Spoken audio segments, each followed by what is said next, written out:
Ladies and gentlemen. So I have the honor today to chair and to moderate this first panel discussion at ABSA 2024. Thanks to Anita and Raj Agarwal for this invitation. So before I kick off today's topic, which centers around food security and also the issues currently facing global food production. You know, last year, about a year ago, massive farmer protests started in Canada, right? Farmers were very unhappy with their plight in terms of not making money, costs of production going up, and then in sympathy, you have the American farmers across the border doing a bit of the same to give them support. And more importantly, at the beginning of this year, there were massive demonstrations by farmers across Europe, again for the same reasons and more. The grievances included, obviously, not making money, right? Their cost of inputs have gone up tremendously over the last 24 months or so. In the light of the Ukraine war, energy prices had gone way up, and then in some cases, government subsidies for fuel had gone the other way, gone down, so they were very unhappy. And of course, there are other reasons such as cheap food grain coming across the border from Ukraine into Western Europe, and that also helped to depress prices for the farmers. And of course, there were all these government regulations in the EU pertaining to climate change, the farm-to-fork strategy that some of you in Agri Inputs will be very conversant with. The farm-to-fork strategy calls for 20% reduction in chemical fertilizer usage by 2030 and 50% reduction in chemical pesticide usage by 2030. Obviously, this strategy means many of these crop protection chemicals that are time tested will be taken off the market. So farmers would have less choices in terms of what they can use. So in the light of all these massive protests across Europe in the last 3 or 4 months that just ended, but having said it ended, over in Canada, even a couple of days ago, there were still farmer protests, right? So, as I said, it ended because the EU government had kind of relented and softened the tightening up of regulations pertaining to climate change and pushing forward the farm-to-fork strategy. So, they have pushed back the time frame a bit in terms of the agenda, the Green Deal agenda. So I'm just going to ask our panels today, panel members, what do they think of the recent pushback in this farm-to-fork strategy? In other words, pushing back a little bit the time frame in terms of reduction of chemical usage, chemical fertilizers and chemical pesticides. How would that affect the biological inputs sector, right? Bio inputs means biostimulants, biofertilizers, and biopesticides. So I like to pose this question to MG, firstly.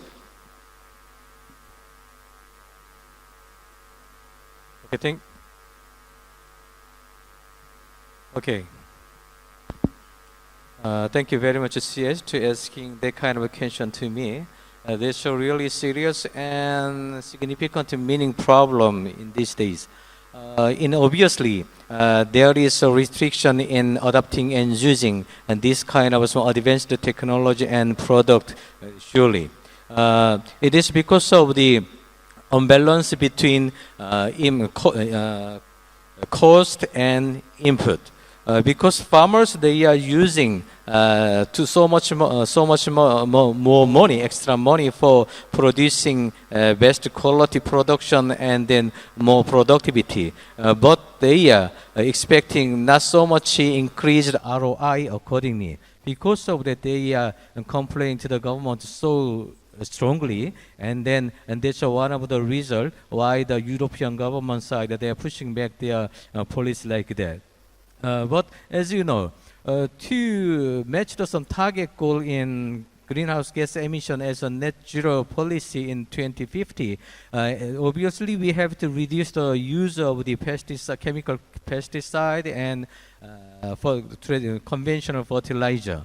But due to some pushing back of this policy, the farmers, they don't need to use and adapting this kind of advanced technology like some biostimulant anymore. But obviously, anyway, the farmers, they don't have any choice, but they should accept and using this product in future.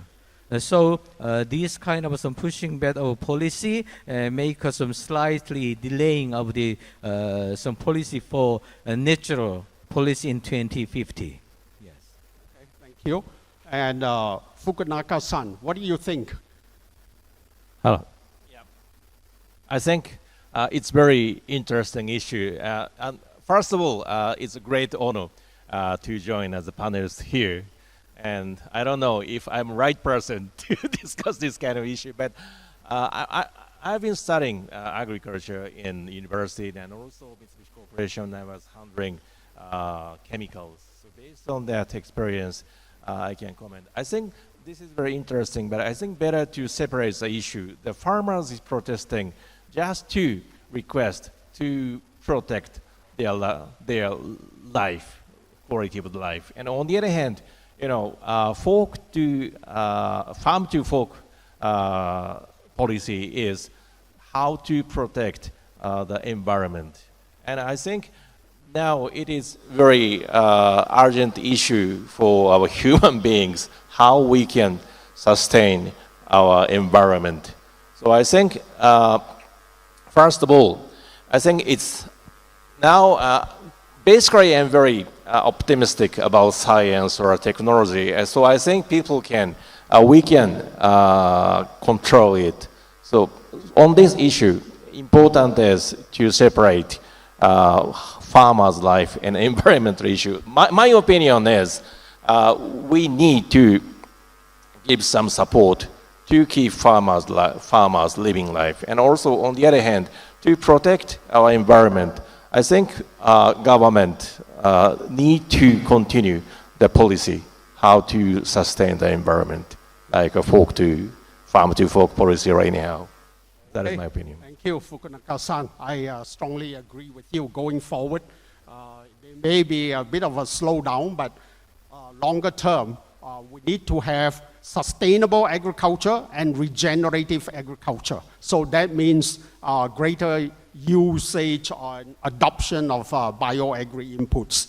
Now, the next question that I want to pose to the panel members is that in spite of the fact that farmers are not making money, and that was one of the key reasons for all the farmer protests, actually that included some of the farmers in India as well, right here in India.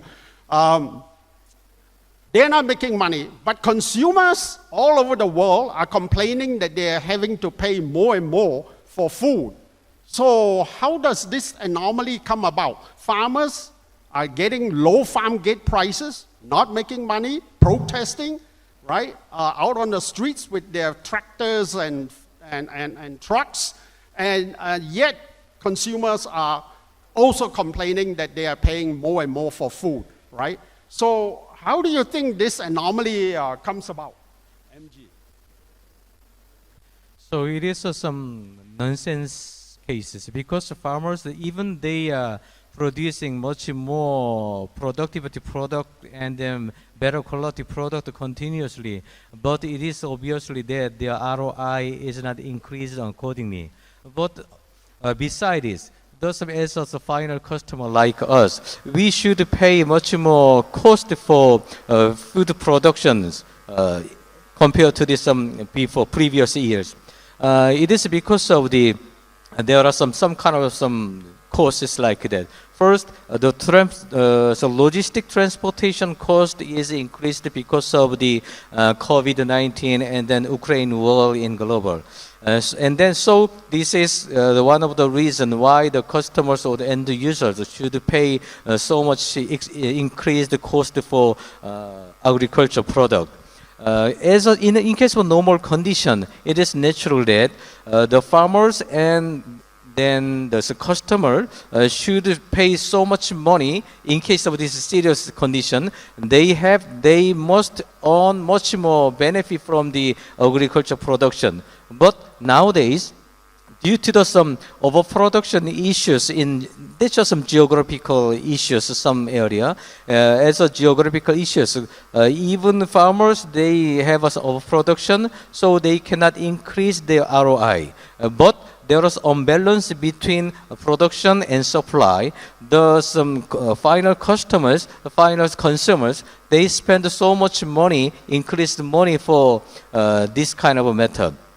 To overcome this situation, the government's role is become much more important. They have to make another solution way to control some logistic transportation cost, and then also we need to make some cost management system for retailers, because distributor companies or retailers, they have too much margin through some supplying of this product from farmers to customer. And third is we should simplify the retailers' structure, because nowadays there are so much multiplied some supplying method or supplying channel there. So the government side, they have to simplify that. That is the only way to reduce the cost. Yes. Okay. All right. Good. MG. Fukunaga-san. Yeah. How do you think this anomaly comes about? People have to pay more for food, and yet farmers are not making money. Why? Yeah. Again, this is very interesting issue, but basically, I think it comes from the nature of human beings. The human beings seek for much better than yesterday. But in the long term, it's apparent farmers, the consumers, having better life compared with the life 10 years ago, 20 years ago. Because, yeah, when I was young, I have no idea what was smartphone, and I have no air conditioner at home. But I think even the farmers or consumers, they now enjoy, thanks for the technologies, better life. But problem is, in the short term, maybe the sharp increase of crude oil of Ukraine war may affect to their life as an increase of Agri Input or increase of the food. But in the long term, yeah, it is very apparent it's improving. So I think issue is how to think holistically, and also to support the minimum quality of life in case they really have the serious problem. That is my opinion. All right, thank you, Fukunaga-san. Now, so talking about food security, everybody knows that the population now is, over 7 billion people on Earth, and by 2050, it is well forecast that it will reach over about 9 or 10 billion people. So we have 2 more billion people coming to dinner. So obviously, there is a lot of concern about food security going forward. Can we produce enough food to feed the additional 2 billion people who are coming to dinner, right? So having said that, there is concern, but we also have this issue which we have just covered over the last 10 minutes or so, that there is already farmer issue of not making money. Right? They are not getting a return on investment for their labor and for all the inputs that they are buying. And putting into the crops. So in the light of that, should farmers actually go ahead and produce more food going forward? If they're already not making money, why produce more? What do you think, MG?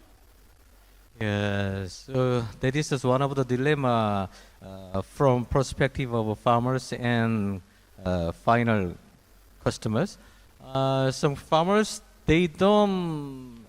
It is impossible we compensate for every extra cost of adding production, more production. But the farmers should need some survive they themselves compared to some other industries also. So more productivity and then more balanced food production, farmers have to apply and use the advanced technology like some biostimulant and biologicals and biocontrols instead of the conventional fertilizer and chemicals. It is one of the way to increase the productivity. And then second is nowadays in developing countries, normally the agriculture industry is normally fixed to labor, some manpower, only manpower cost. But nowadays we have to change it to mechanized some agricultural way. Then without do that, we cannot fully support for 9 billion people in 2050. But still, the farmers, they are suffering from the reduced subsidies from government side. So it is one of the issue and reason why their ROI is not increased accordingly compared to they spend too much money for adopting and using new technology and new product instead of the conventional products and conventional way. So, but it is not a matter which can be solved by each one countries like some developing countries. Is some global matter which developed country and developing country should be make us combine and then make us some special program which they can support each others to overcome some food shortage problem in 2050 in terms of some food securities. Yes. Okay. Thank you, MJ. So Fukunaga-san, what do you think? Should farmers produce more? And if they want to produce more, can they produce more with all the technologies that we have currently available and in the near future? Yeah. Regarding the price of the agri output, simply it is the basic of microeconomics that the price is decided in the market based on supply and demand. So it's apparent all the farmers produce more. The price based on the demand supply curve, price will decrease. Yeah. And if you talk about food security, issue is how to distribute food to all the people. The fact is, rich people like to have meat or cultivated fish that requires much more calorie to feed the cultivation fish. So I think in terms of food security, if you talk about how to feed the people, the population, I think issue is how to distribute the food properly. And as Mr. Lee rightly pointed out, and how to minimize the loss of the food in the transportation. I think we have enough technology and intelligence to feed all the people, I think. Yeah. Oh, wow. I certainly agree with you, Fukunaga-san, and also to Mr. Lee here. Yeah, that I think with all the technologies that we have, we can feed the world, even with the 2 billion more people coming to dinner over the next 15 or 16 years. Right. So, of course, there's also concern from the angle of a lot of people around the world that we cannot do that. We are agriculturists, we are suppliers of agri inputs, so we know what we're doing and we know we can do it.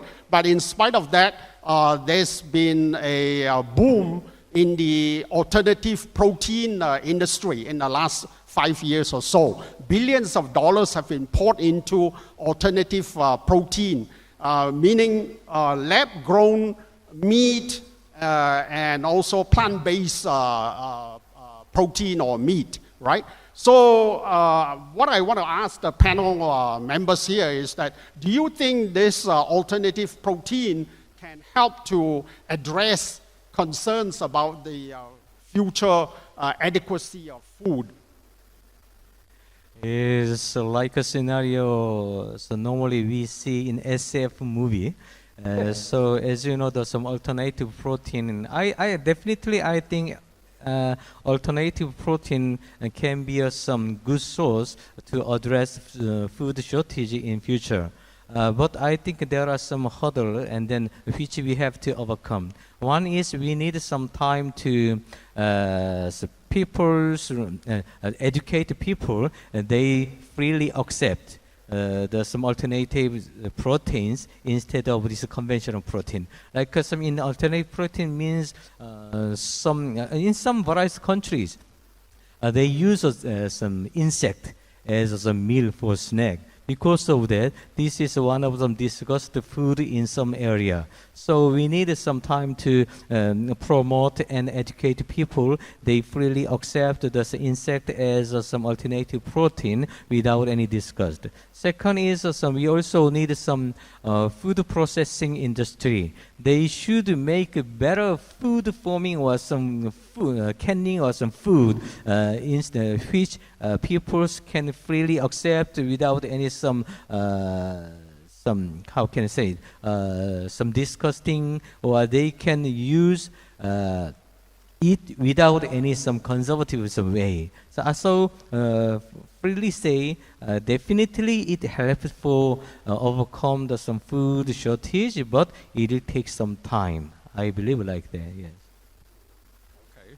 And Fukunaga-san, what do you have to say? Again, this is a very interesting topic, and I'm very optimistic in this technology. And it may take time to develop the technologies to economical scale, and also it may take time for people's acceptance. But you can understand, in a history of the human beings, agriculture itself is a great innovation for human beings. So I think this technology could impact to us, and also in the long term, this kind of technology could be our major food source, one of the major food source for us. Okay. So Fukunaga-san, having said that, have you tried any of these alternative proteins? Have you tried? Have you eaten it?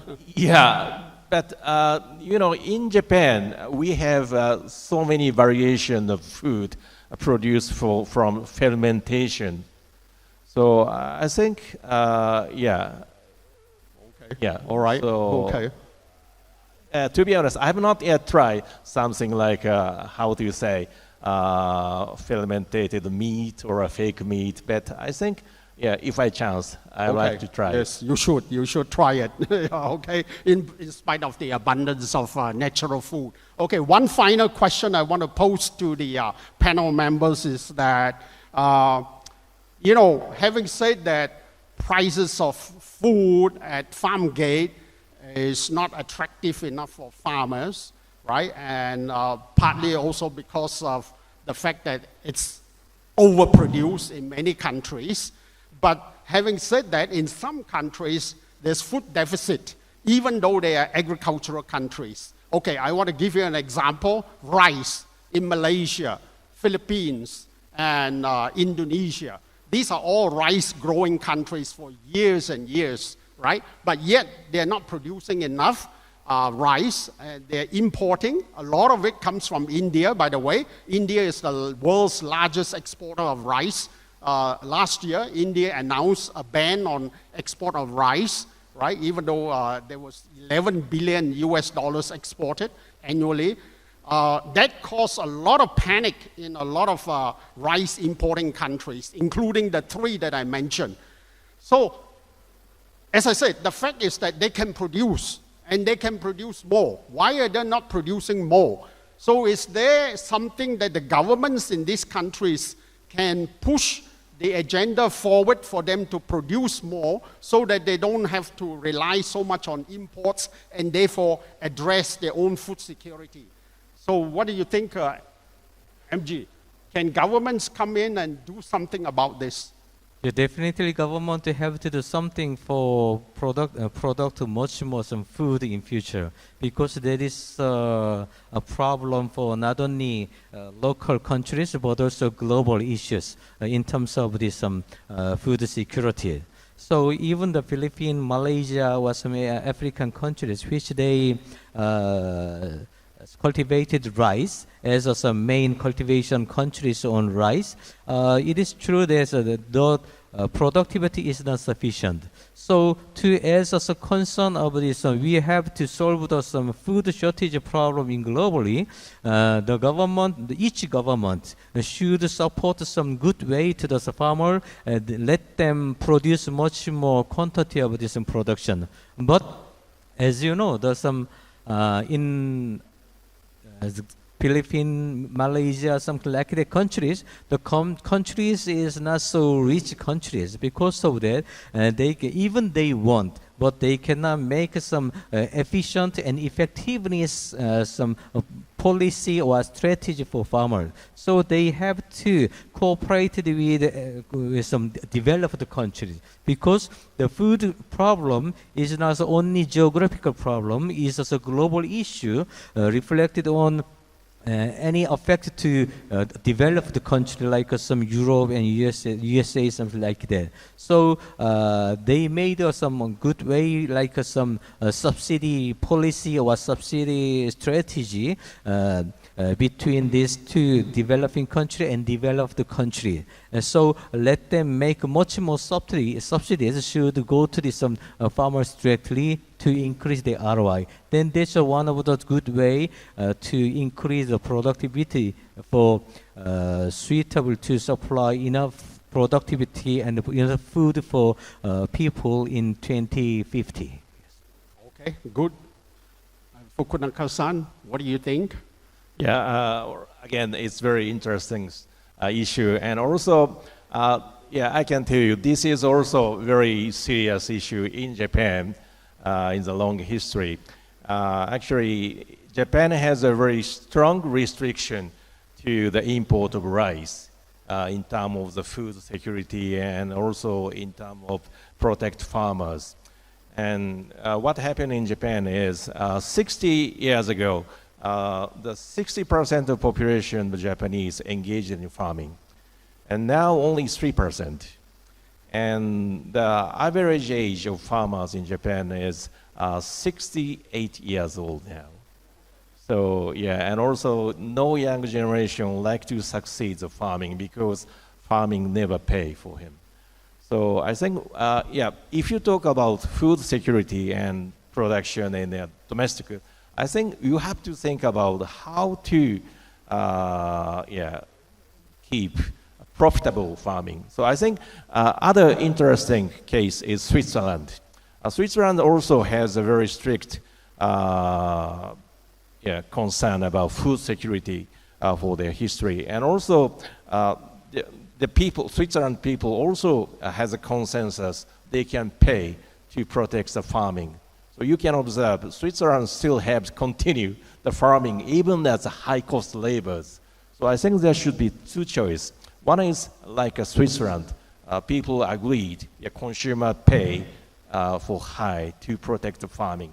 And second choice is, it's a globalization, so why not import the cheap agro output? And also another fact is the yield of the crop is different country by country. For example, the production yield of corn in the United States is more than triple than in India. So I think one idea is, so why not to cultivate the crops in the best place. Okay, thank you. So I just want to quickly summarize the discussion here this afternoon on this topic of food security and how we address the issue of low farm gate prices leading to farmer protests I think the panel here today are in agreement that there's enough technology out there, firstly, to produce enough food to feed the world in 2050, right? In spite of the growing population, I think three of us are very optimistic that we can tackle that issue. And we are in agreement that we have to make farmers happy, right? If they don't get a positive ROI, we are all going to be in trouble. Without the farmers producing the food, whether it's today or for tomorrow, we're going to be in trouble. So for that reason, we got to ensure that farmers can make money. And as MG pointed out, that the farmers just also need to do their part to become more efficient, to use some of the technologies that are already out there available. Obviously, some technologies will not be adopted until there is a positive return on investment. But overall, I think we are very optimistic about the future of bio-agri inputs, right? Because the world needs sustainable agriculture and regenerative agriculture. We need to be responsible in terms of food production, not polluting the environment too much, right? So with that note, I just want to again thank the panel members, Fukuhara-san and Mr. Lee, and also thank Raj for the invitation, right, to this panel. Awesome, CS. Thank you so much. It was wonderful, right from farm gate price to the alternate proteins. That is CS. And I thank you, gentlemen, ladies and gentlemen, I would like to say something very special. All these three gentlemen who are sitting here, they have just flown in for this evening to Hyderabad from Singapore, Korea, and Japan, and they're leaving next couple of hours. I'm so honored, CS, Fukunaga-san, and MG, my dear friend. And that shows they have so much love for Indian agriculture and all of us. With this, ladies and gentlemen, we also have now our Chief General Manager, Rajesh Kumarji of State Bank of India. Sir, please come and do the honors of honoring the panelists. So MG.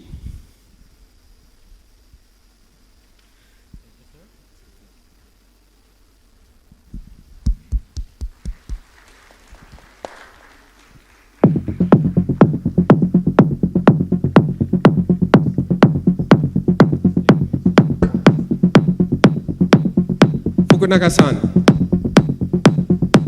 Ladies and gentlemen, huge round of applause.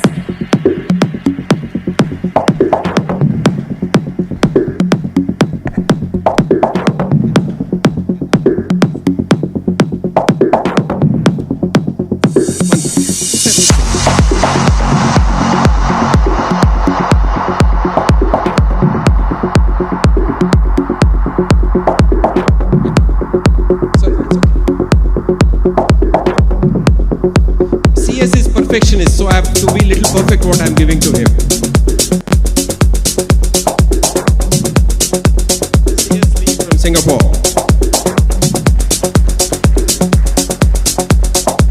Thank you, friends. That was wonderful. And please stay back.